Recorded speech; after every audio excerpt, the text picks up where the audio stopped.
14 year kabaddi ಪ್ಲೇಯರ್ನ birthday cake design ಮಾಡೋಣ.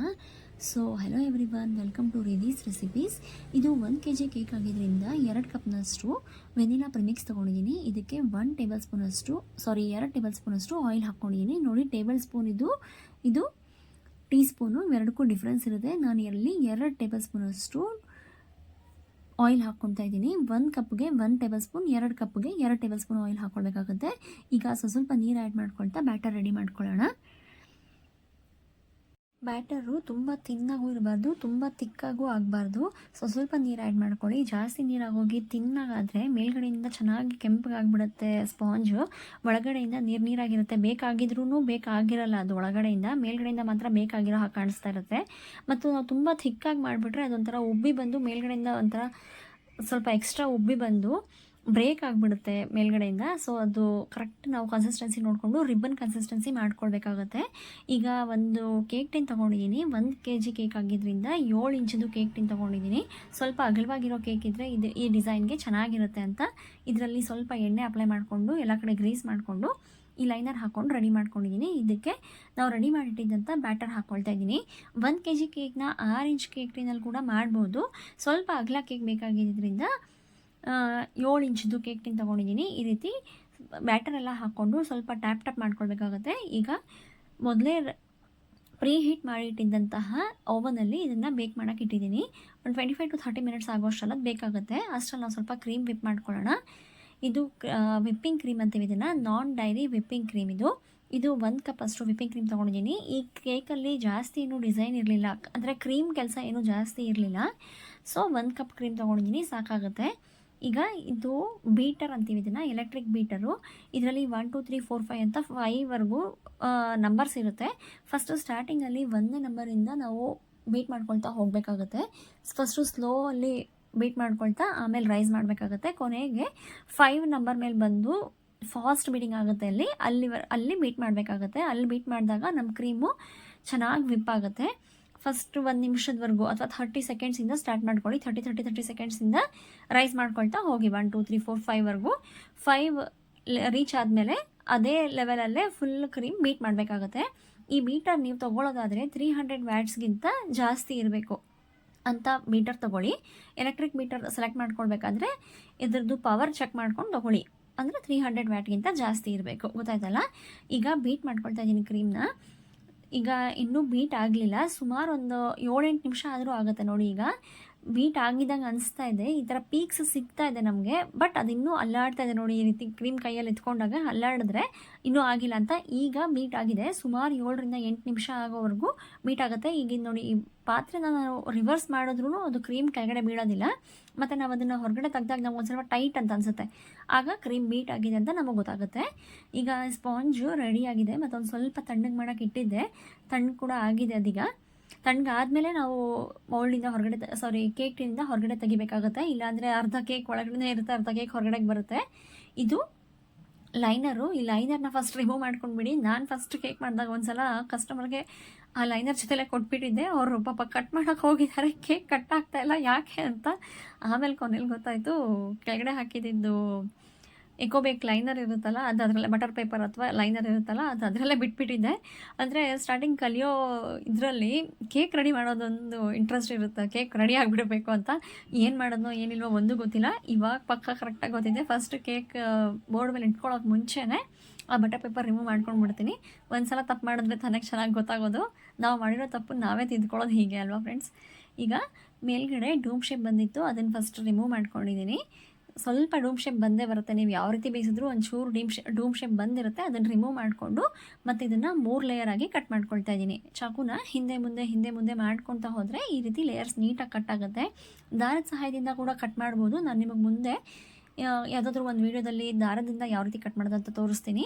ಇದು ಸ್ಟ್ರಾಬೆರಿ ಕೇಕ್ ಆಗಿದ್ದರಿಂದ ಒಂದು ಸ್ವಲ್ಪ ಸ್ಟ್ರಾಬೆರಿ ಕ್ರಶ್ನ ನೀರೊಳಗಡೆ ಆ್ಯಡ್ ಮಾಡ್ಕೊಳ್ತಾ ಇದ್ದೀನಿ. 1 ಕಪ್ ನೀರು ಇಟ್ಕೊಂಡಿದ್ದೆ, ಅದಕ್ಕೆ ಸ್ಟ್ರಾಬೆರಿ ಕ್ರಶ್ಶು ಮತ್ತು 1 ಸ್ಪೂನಷ್ಟು ಸಕ್ಕರೆ ಹಾಕ್ಕೊಂಡಿದ್ದೀನಿ. ಈಗ ಈ ಪೈಪಿಂಗ್ ಬ್ಯಾಗಲ್ಲಿ ಕ್ರೀಮ್ ಹೇಗೆ ಹಾಕ್ಕೊಳ್ಳೋದು ಅಂತ ತೋರಿಸ್ತಾ ಇದ್ದೀನಿ, ನೋಡ್ಕೊಳ್ಳಿ. ಒಂದು ಗ್ಲಾಸ್ ಇಟ್ಕೊಂಡು ಆ ಗ್ಲಾಸ್ ಮೇಲ್ಗಡೆ ಪೈಪಿಂಗ್ ಬ್ಯಾಗ್ ಹಾಕ್ಕೊಂಡು ಈ ರೀತಿ ಸ್ವಲ್ಪ ಮಧ್ಯದಲ್ಲಿ ಕ್ಯಾವಿಟಿ ಮಾಡಿಕೊಂಡು, ಅಂದರೆ ಅಗಲ ಮಾಡಿಕೊಂಡು ಅದರೊಳಗಡೆ ಈ ರೀತಿ ಕ್ರೀಮನ್ನು ಫಿಲ್ ಮಾಡ್ಕೊಳ್ಬೇಕಾಗತ್ತೆ. ನಿಮಗೆ ಎಲ್ಲ ವೀಡಿಯೋದಲ್ಲೂ ಈ ರೀತಿ ತೋರಿಸಿದ್ರೆ ನಿಮಗೆ ಇಂಟ್ರೆಸ್ಟ್ ಇರಲ್ಲ ನೋಡೋಕ್ಕೆ ಅಂತ ಇದೊಂದು ವೀಡಿಯೋದಲ್ಲಿ ತೋರಿಸ್ತಾ ಇದ್ದೀನಿ ಯಾವ ರೀತಿ ಮಾಡೋದು ಅಂತ. ನೀವು ಇದನ್ನು ನೀಟಾಗಿ ನೋಡ್ಕೊಳ್ಳಿ ಹೇಗೆ ಮಾಡ್ತಾ ಇದ್ದೀನಿ ಅಂತ. ನೆಕ್ಸ್ಟ್ ಎಲ್ಲ ವೀಡಿಯೋಸಲ್ಲೂ ಇದೇ ರೀತಿ ಇರುತ್ತೆ. ಈಗ ಕೆಳಗಡೆ ಇದ್ದಿದ್ದು ಸ್ಪಾಂಜ್ ಲೇಯರ್ನ ಫಸ್ಟ್ ಲೇಯರಾಗಿ ಇಟ್ಕೊಂಡಿದ್ದೀನಿ. ಇದನ್ನು ಫಸ್ಟ್ ಸೋಕ್ ಮಾಡ್ಕೊತಾ ಹೋಗೋಣ. ಈ ರೀತಿ ಸೋಕ್ ಮಾಡ್ಕೊಳ್ಳೋದು ಕೂಡ ತುಂಬ ಇಂಪಾರ್ಟೆಂಟ್. ಸೊ ಇದನ್ನು ಸ್ಕಿಪ್ ಮಾಡ್ಕೊಳ್ಬೇಡಿ. ಯಾಕೆ ಅಂದರೆ ಆ ಸ್ಪಾಂಜು ಒಂಥರ ಮಾಯ್ಸ್ಟಾಗಿರಬೇಕು ಅಂದರೆ ನಾವು ಇದನ್ನು ಕೇಕ್ ಸ್ಪಾಂಜ್ನ ಸೋಕ್ ಮಾಡ್ಕೊಳ್ಳೋದು ತುಂಬ ಅವಶ್ಯಕತೆ ಇರುತ್ತೆ. ಇಲ್ಲಾಂದರೆ ಈ ಕ್ರೀಮಲ್ಲಿ ಇರುತ್ತಲ್ಲ ಈ ಮಾಯ್ಶ್ಚರ್ನೆಲ್ಲ ಕ್ರೀಮಲ್ಲಿರೋ ಮಾಯ್ಶ್ಚರ್ನ ಸ್ಪಾಂಜ್ ಅಬ್ಸರ್ವ್ ಮಾಡ್ಕೊಂಡ್ಬಿಡುತ್ತೆ. ಕ್ರೀಮ್ ಒಂಥರ ಒಡೆದಂಗೆ ಆಗಿಬಿಡುತ್ತೆ. ಅದನ್ನು ಅವಾಯ್ಡ್ ಮಾಡೋಕ್ಕೋಸ್ಕರ ಫಸ್ಟೇ ನಾವು ಸ್ಪಾಂಜ್ನ ಸೋಕ್ ಮಾಡ್ಕೊಳ್ಬೇಕು. ಗೊತ್ತಾಯ್ತಲ್ಲ? ಈಗ ಕ್ರೀಮ್ ಅಪ್ಲೈ ಮಾಡ್ಕೊಂಡಿದ್ದೀನಿ. ನಾನು ಪೈಪಿಂಗ್ ಬ್ಯಾಗಿಂದನೇ ಯಾವಾಗಲೂ ಅಪ್ಲೈ ಮಾಡ್ಕೊಳ್ತೀನಿ. ಈ ರೀತಿ ಅಪ್ಲೈ ಮಾಡ್ಕೊಳ್ಳೋದ್ರಿಂದ ಏನಾಗುತ್ತೆ ಅಂದರೆ ಈವನಾಗಿ ಎಲ್ಲ ಕಡೆ ಕ್ರೀಮು ಅಪ್ಲೈ ಮಾಡ್ಕೊಳ್ಬೋದು. ಇದು ಫಿಲ್ಲಿಂಗ್ ನಿಮಗೆ ಗೊತ್ತಲ್ಲ, ಸ್ಟ್ರಾಬೆರಿ ಫಿಲ್ಲಿಂಗು. ಈಗ ಇದನ್ನು 1 ಅಥವಾ 2 ಟೇಬಲ್ ಸ್ಪೂನ್ ಅಷ್ಟು ಹಾಕ್ಕೊಳ್ಬೋದು. ನಿಮ್ಮ ಇಷ್ಟ, ನಿಮ್ಗೆ ಜಾಸ್ತಿ ಬೇಕಾದರೆ ಜಾಸ್ತಿ ಕೂಡ ಹಾಕ್ಕೊಳ್ಬೋದು. ನಾನು 1 ಟೇಬಲ್ ಸ್ಪೂನು ಫಿಲ್ಲಿಂಗು, 1 ಟೇಬಲ್ ಸ್ಪೂನಷ್ಟು ಕ್ರಷ್ ಹಾಕ್ಕೊಂಡಿದ್ದೀನಿ. ಎರಡೂ ನೀಟಾಗಿ ಮಿಕ್ಸ್ ಮಾಡಿಕೊಂಡು ಅಲ್ಲೇ ಸ್ಪ್ರೆಡ್ ಮಾಡ್ಕೊಳ್ಳೋಣ.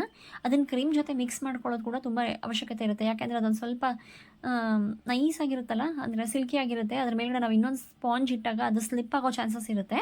ಸೊ ಅದನ್ನು ಕ್ರೀಮ್ ಜೊತೆ ಮಿಕ್ಸ್ ಮಾಡಿಕೊಂಡು ಎಲ್ಲ ಕಡೆ ಸ್ಪ್ರೆಡ್ ಮಾಡ್ಕೊಳ್ಳೋಣ. ಈಗ ಸೆಕೆಂಡ್ ಲೇಯರ್ ಇಟ್ಕೊಂಡು ಸೆಕೆಂಡ್ ಲೇಯರ್ಗೂ ಫಸ್ಟ್ ಲೇಯರ್ಗೂ ಮಧ್ಯದಲ್ಲಿ ಸ್ವಲ್ಪ ಕ್ರೀಮ್ ಹಾಕ್ಕೊಂಡು ಸಪೋರ್ಟ್ ಕೊಟ್ಬಿಡೋಣ ಕೇಕ್ಗೆ. ಈ ರೀತಿ ಸಪೋರ್ಟ್ ಕೊಡೋದ್ರಿಂದ ಸೆಕೆಂಡ್ ಲೇಯರು ನೀಟಾಗಿ ಕೂತ್ಕೊಳ್ತಾ, ಇಲ್ಲಾಂದರೆ ಬ್ರೇಕ್ ಆಗೋ ಚಾನ್ಸಸ್ ಇರುತ್ತೆ. ಯಾಕೆಂದರೆ ಸೆಂಟ್ರಲ್ ಸ್ವಲ್ಪ ಡೂಮ್ ಇರುತ್ತಲ್ಲ, ಅಂದರೆ ಸ್ಪಾಂಜ್ ರೆಡಿ ಮಾಡಿದಾಗ ಮೇಲ್ಗಡೆ ಇದ್ದಿದ್ದ ಲೇಯರ್ನ ನಾನು ಇಲ್ಲಿ ಸೆಂಟ್ರಲ್ಲಿ ಹಾಕ್ಕೊಂಡಿದ್ದೀನಿ. ಆ ಸ್ವಲ್ಪ ಡೂಮ್ ಶೇಪ್ ಇರೋದು 2 ಸೈಡಿಂದನೂ ಬ್ರೇಕ್ ಆಗೋ ಚಾನ್ಸಸ್ ಇರುತ್ತೆ. ಅದಕ್ಕೋಸ್ಕರ ಸೈಡಲ್ಲಿ ನಾವು ಕ್ರೀಮ್ ಅಪ್ಲೈ ಮಾಡಿಕೊಂಡು ಆಮೇಲೆ ಸೋಕ್ ಮಾಡ್ಕೊಳ್ಬೇಕಾಗುತ್ತೆ. ಸೇಮ್ ಇದನ್ನು ಅದೇ ರೀತಿ ಸೋಕ್ ಮಾಡ್ಕೊಂಡಿದ್ದಾದಮೇಲೆ ವಿಪ್ಪಿಂಗ್ ಕ್ರೀಮ್ ಹಾಕ್ಕೊಂಡು ವಿಪ್ಪಿಂಗ್ ಕ್ರೀಮ್ ಮೇಲೆ ಕ್ರಷ್ ಅಥವಾ ಫಿಲ್ಲಿಂಗ್ ಎರಡೂ ಬೇಕಾದರೆ ಹಾಕ್ಕೊಳ್ಬೋದು, ನಿಮ್ಮ ಇಷ್ಟ. ಹಾಕ್ಕೊಂಡು ಎಲ್ಲ ಕಡೆ ತಗಲೋಗಿ ನೀಟಾಗಿ ಅಪ್ಲೈ ಮಾಡ್ಕೊಳ್ತಾ ಇದ್ದೀನಿ. ಇದೇ ರೀತಿ ಥರ್ಡ್ ಲೇಯರ್ ಕೂಡ ಇಟ್ಕೊಳ್ಳೋಣ. ಗೊತ್ತಾಗ್ತದಲ್ಲ ನಿಮಗೆ ಫ್ರೆಂಡ್ಸ್? ಈ ಕೇಕ್ ಒಬ್ಬರ ತಮ್ಮನಿಗೆ, ಅಂದರೆ ಒಬ್ಬ ಹುಡುಗ ಕಬಡ್ಡಿ ಪ್ಲೇಯರು, ಅವ್ನು ತುಂಬ ಚೆನ್ನಾಗಿ ಕಬಡ್ಡಿ ಆಡ್ತಾನೆ ಅಂತ ಅವರ ಮನೆಯವರೆಲ್ಲ ಡಿಸೈಡ್ ಮಾಡಿ ಕಬಡ್ಡಿ ಥೀಮ್ ಕೇಕ್ ಮಾಡೋಣ ಅಂತ ಡಿಸೈಡ್ ಮಾಡಿ ಈ ಕೇಕ್ನ ಮಾಡಿಸಿದ್ರು. 14 ಇಯರ್ಸ್ ಬಾಯ್ದು ಬರ್ಡೇ ಇದು. ಗೊತ್ತಾಗ್ತದಲ್ಲ? ಸೊ ಈ ರೀತಿ ಕ್ಲೀನಾಗೆಲ್ಲ ಕ್ರಮ್ ಕೋಟಿಂಗ್ ಮಾಡ್ಕೊಳ್ತಾ ಇದ್ದೀನಿ. ಎಲ್ಲೂ ಕ್ರಮ್ಸ್ ಕಾಣಿಸ್ಬಾರ್ದು ನಮಗೆ. ಬೇಸಿಕಲಿ ಸ್ಪಾಂಜಲ್ಲಿ ಇರುತ್ತಲ್ಲ ಆ ಕ್ರಮ್ ಎಲ್ಲೂ ಕಾಣಿಸ್ಬಾರ್ದು. ಆ ರೀತಿ ಸ್ವಲ್ಪ ಕ್ರೀಮ್ ಹಾಕ್ಕೊಂಡು ಫಸ್ಟು ಈ ರೀತಿ ಎಲ್ಲ ಕಡೆ ಕ್ರೀಮ್ನ ಅಪ್ಲೈ ಮಾಡ್ಕೊಳ್ತಾ ಇದ್ವಿ. ಇದನ್ನು ಕ್ರಮ್ ಕೋಟಿಂಗ್ ಅನ್ನೋದು. ಈ ರೀತಿ ಕ್ರಮ್ ಕೋಟಿಂಗ್ ಮಾಡಿಕೊಂಡು ನೀಟಾಗಿ ಬೋರ್ಡ್ ಕ್ಲೀನ್ ಮಾಡ್ಕೊಂಡ್ಬೇಡ. ಯಾಕೆಂದರೆ ಅದೆಲ್ಲ ಮತ್ತೆ ಅಲ್ಲೇ ಡ್ರೈ ಆಗಿಬಿಟ್ರೆ, ಫ್ರಿಜ್ಜಲ್ಲಿ ಇಟ್ಟಾಗ ಡ್ರೈ ಆಗಿಬಿಟ್ರೆ ಮತ್ತೆ ಫೈನಲ್ ಫಿನಿಶಿಂಗ್ ಮಾಡ್ಕೊಳಕ್ಕಾಗಲ್ಲ. ಈಗ ಫ್ರಿಡ್ಜಲ್ಲಿ ಇಟ್ಟು ಹೊರಗಡೆ ತೆಗೆದು ಐಸಿಂಗ್ ಮಾಡ್ಕೊಳ್ತಾ ಇದ್ದೀನಿ. ಫ್ರಿಡ್ಜಲ್ಲಿ ಸುಮಾರು ಅರ್ಧ ಗಂಟೆ ಇಟ್ಟಿದ್ದೆ. ಬಾಕ್ಸಲ್ಲೇ ಹಾಕಿ ಎತ್ತಿಡ್ತೀನಿ ನಾನು ಯಾವಾಗಲೂ ಕೇಕ್ನ. ಈ ರೀತಿ ಬಾಕ್ಸಲ್ಲಿ ಹಾಕಿ ಎತ್ತಿಡೋದ್ರಿಂದ ಫ್ರಿಡ್ಜಲ್ಲಿರೋ ಮಾಯ್ಶ್ಚರಿಂದ ನಮ್ಮ ಕೇಕ್ ಡ್ರೈ ಆಗೋದಿಲ್ಲ. ಸೊ ಈ ರೀತಿ ಕೇಕ್ ಬಾಕ್ಸ್ ಇರುತ್ತಲ್ಲ, ಬಾಕ್ಸಲ್ಲಿ ಹಾಕಿ ಎತ್ತಿಟ್ಟಿದ್ದೆ. ಈಗ ಐಸಿಂಗ್ ಮಾಡ್ಕೊಳ್ತಾ ಇದ್ದೀನಿ. ಐಸಿಂಗ್ ಕೂಡ ನಾನು ಪೈಪಿಂಗ್ ಬ್ಯಾಗಲ್ಲೇ ಕ್ರೀಮ್ ಅಪ್ಲೈ ಮಾಡ್ಕೊಳ್ಳೋದು. ಇದಕ್ಕೆ ಯಾವುದು ಕಲರ್ ಆ್ಯಡ್ ಮಾಡೋದು ಬೇಡ. ವೈಟ್ ಕಲರ್ ಕೇಕಲ್ಲೇ ಮಾಡಿ, ವೈಟ್ ಕಲರ್ ಕ್ರೀಮಿಂದನೇ ಮಾಡಿ ಅಂತ ಹೇಳಿದ್ರು ಅವರು. ಸೊ ವೈಟ್ ಕಲರ್ ಕ್ರೀಮನ್ನೇ ಎಲ್ಲ ಕಡೆ ಅಪ್ಲೈ ಮಾಡ್ಕೊಳ್ತಾ ಇದ್ದೀನಿ. ನೀಟಾಗಿ ಅಪ್ಲೈ ಮಾಡಿಕೊಂಡು ಇದಕ್ಕೊಂದು ಫೈನಲ್ ಐಸಿಂಗ್ ಮಾಡ್ಕೊಳ್ಳೋಣ, ಫೈನಲ್ ಫಿನಿಶಿಂಗ್ ಕೊಟ್ಕೊಳ್ಳೋಣ. ಫಸ್ಟು ಪ್ಯಾಲೆಟ್ ನೈಫಿಂದ ನಾವು ಹಾಕಿರೋ ಕ್ರೀಮ್ನ ಎಲ್ಲ ಕಡೆ ಈ ರೀತಿ ಈವನಾಗಿ ಟರ್ನ್ ಟೇಬಲ್ ರೊಟೇಟ್ ಮಾಡ್ಕೊಳ್ತಾ ಫಸ್ಟ್ ಕ್ರೀಮ್ ಅಪ್ಲೈ ಮಾಡ್ಕೊಳ್ತಾ ಇದ್ದೀನಿ. ಅಂದರೆ ಎಲ್ಲ ಕಡೆ ಸ್ಪ್ರೆಡ್ ಮಾಡಿಕೊಂಡು ಫಿನಿಶಿಂಗ್ ಮಾಡ್ಕೊಳ್ತಾ ಇದ್ದೀನಿ. ಕೊನೆಯಲ್ಲಿ ಈ ರೀತಿ ಕಾರ್ಡಿಂದ ಅಥವಾ ಸಣ್ಣ ಪ್ಲಾಸ್ಟಿಕ್ ಸ್ಕ್ರ್ಯಾಪರ್ಸ್ ಕೂಡ ಸಿಗುತ್ತೆ. ಯಾವುದಾದ್ರೂ ಸ್ಕ್ರ್ಯಾಪರಿಂದ ಕೂಡ ನೀವು ಮಾಡ್ಕೊಳ್ಬೋದು. ಸ್ಕ್ರ್ಯಾಪರಿಂದ ಅಥವಾ ಪ್ಯಾಲೆಟ್ ನೈಫಿಂದ ಫಿನಿಶಿಂಗ್ ಮಾಡ್ಕೊಳ್ಳಿ. ನನಗೆ ಈ ಥರ ಕಾರ್ಡಲ್ಲಿ ಮಾಡ್ಕೊಂಡು ರೂಢಿ. ಸೊ ಈ ರೀತಿ ಮಾಡ್ಕೊಳ್ತಾ ಇದ್ದೀನಿ. ನಾನು ಮಾತು ಕೇಳಿಸ್ಕೊಳ್ತಾ ಇರಿ, ಆದರೆ ನಿಮ್ಮ ಗಮನ ಎಲ್ಲ ಕೇಕ್ ಕಡೆ ಇರಲಿ. ಗೊತ್ತಾಗ್ತಾ ಇದೆಯಲ್ಲ? ಕೊನೆಯಲ್ಲಿ ಈ ರೀತಿ ಒಂದು ಸ್ಕ್ರ್ಯಾಪರ್ ಇತ್ತು ನನ್ನ ಹತ್ರ, ಈ ರೀತಿ ಡಿಸೈನ್ ಇರೋದು. ಅದರಿಂದ ಒಂದ್ಸಲ ಈ ರೀತಿ ರೌಂಡಾಗಿ ತಿರುಗಿಸ್ಕೊಂಡ್ರೆ ಈ ರೀತಿ ಟೆಕ್ಸ್ಚರ್ ಬೀಳುತ್ತೆ ಕೇಕ್ ಮೇಲೆ. ಫೈನಲ್ ಐಸಿಂಗ್ ನೋಡಿ ಎಷ್ಟು ಕ್ಲೀನಾಗಿ ಆಗಿದೆ ಅಲ್ಲ? ನೀವು ಕೂಡ ಈ ರೀತಿ ಮಾಡ್ಬೋದು. ಈಗ ಕಬಡ್ಡಿ ಥೀಮ್ ಕೇಕ್ ಆಗಿದ್ದರಿಂದ ಕಬಡ್ಡಿ ಥೀಮ್ ಪ್ರಿಂಟೌಟ್ ಮಾಡಿಸ್ಕೊಂಡಿದ್ದೆ. ಈ ರೀತಿ ಕಬಡ್ಡಿ ಆಡ್ತಾ ಇರೋ ಥರ ಅದನ್ನು ಕಟ್ ಮಾಡಿ ಇಟ್ಕೊಂಡಿದ್ದೀನಿ. ಈ ಒಂದ್ರ ಮೇಲೆ ಐ ಲವ್ ಕಬಡ್ಡಿ ಅಂತ ಬರೆದಿತ್ತು, ಒಂದ್ರ ಮೇಲೆ ಬರ್ಡೇ ಹ್ಯಾಪಿ ಬರ್ಡೇ ನರೇಶ್ ಅಂತ ಹುಡುಗನ ಹೆಸರು, ಅದು ರೆಡಿಯಾಗಿತ್ತು. ಮತ್ತು ಜರ್ಸಿಗಳನ್ನ ರೆಡಿ ಮಾಡಿಸ್ಕೊಂಡಿದ್ದೆ.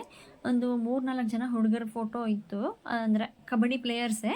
ಅದನ್ನು ಪ್ರಿಂಟೌಟ್ ತೆಗೆಸ್ಕೊಂಡಿದ್ದೆ. ಫೋಟೋ ಶೀಟ್ ಮೇಲೆ ಮಾಡಿಕೊಡಿ ಅಂತ ಹೇಳಿದ್ರೆ ಈ ರೀತಿ ಮಾಡಿಕೊಡ್ತಾರೆ. ಅದರ ಹಿಂದ್ಗಡೆ 2 ಟೂತ್ ಪಿಕ್ಸ್ ಹಾಕಿ ಸೆಲೋ ಟೈಪಿಂದ ಸ್ಟಿಕ್ ಮಾಡ್ಕೊಂಡಿದ್ದೀನಿ ಅದನ್ನು.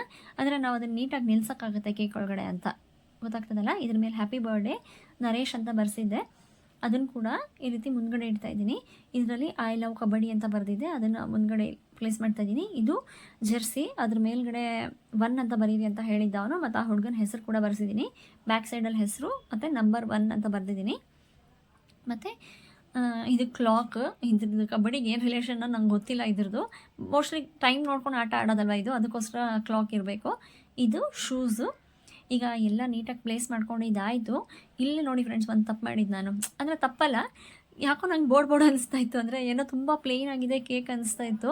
ನನಗೆ ಸರಿನೇ ಹೋಗಲಿಲ್ಲ. ಇದು ಏನೋ ಡಿಫ್ರೆಂಟಾಗಿ ಮಾಡಬೇಕಾಗಿತ್ತಲ್ಲ, ಏನೂ ಆಗಲಿಲ್ಲ, ತುಂಬ ಸಿಂಪಲ್ ಆಯಿತು ಅನಿಸ್ತು. ಕೊನೆಗೆ ಈ ರೀತಿ ಮಾಡಿದ್ದೆ. ಇದ್ರದ್ದು ವೀಡಿಯೋ ಮಾಡೋಕ್ಕಾಗಿಲ್ಲ, ಬಟ್ ಹಂಗೆ ಬಾಯಲ್ಲಿ ಹೇಳ್ತೀನಿ ನಿಮಗೆ. ಚಾಕ್ಲೇಟ್ ಬಿಸ್ಕೆಟ್ ಬರುತ್ತಲ್ಲ, ಯಾವುದಾದ್ರೂ ಚಾಕ್ಲೇಟ್ ಬಿಸ್ಕೆಟ್ ತೊಗೊಳ್ಳಿ. ನಾನಿಲ್ಲಿ ಓರಿಯೋ ಬಿಸ್ಕೆಟ್ ತೊಗೊಂಡು ಅದನ್ನು ನೀಟಾಗಿ ಪೌಡರ್ ಮಾಡಿಕೊಂಡು ಇಲ್ಲಿ ಸೆಂಟ್ರಲ್ಲಿ ಹಾಕ್ಕೊಂಡಿದ್ದೀನಿ. ಅಂದರೆ ಮಣ್ಣು ಮೇಲೆ ಅವ್ರು ಆಟ ಆಡ್ತಾರೋ ಥರ ಚೆನ್ನಾಗಿ ಕಾಣಿಸುತ್ತೆ ಅಂತ ಈ ರೀತಿ ಮಾಡ್ಕೊಂಡಿದ್ದೀನಿ. ಸೈಡಲ್ಲಿ ಒಂದು ಬಾರ್ಡರ್ ಹಾಕ್ಕೊಂಡಿದ್ದೀನಿ ಮೇಲ್ಗಡೆನೇ. ಸೆಂಟ್ರಲ್ಲಿ ಆ ಬಿಸ್ಕೆಟ್ನ ಕ್ರಷ್ ಮಾಡ್ಕೊಂಡು ಹಾಕ್ಕೊಂಡಿದ್ದೆ. ಆಮೇಲೆ ಮತ್ತೆ ಟಾಪರ್ಸ್ ಇಟ್ಟೆ. ಫಸ್ಟ್ ಮಾಡಿದ್ದನ್ನೆಲ್ಲ ತೆಗೆದುಬಿಟ್ಟಿದ್ದೆ, ಆಮೇಲೆ ಮತ್ತೆ ಈ ರೀತಿ ಮಾಡಿದ್ದೆ.